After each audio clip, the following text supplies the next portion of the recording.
Sky diving అంటే కేవలం ధైర్య సాహసాలతో కూడుకున్నది కాదు, దాని వెనక ఎంతో ఇంజనీరింగ్ దాగి ఉంటుంది. 2012లో ఫీలిక్స్ ఎడ్జ్ ఆఫ్ స్పేస్ నుంచి స్కై డైవింగ్ చేసి ప్రపంచ రికార్డ్ సృష్టించారు.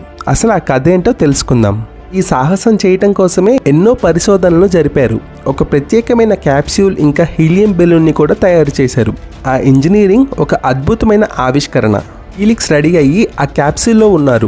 హీలియం బెలూన్ భూమిపై నుంచి ఆకాశానికి బయలుదేరి సుమారు 39 కిలోమీటర్ల ఎత్తు వెళ్ళాక భూమిలోని స్ట్రాటోస్ఫియర్ భాగంలోకి ఎంటర్ అయ్యింది.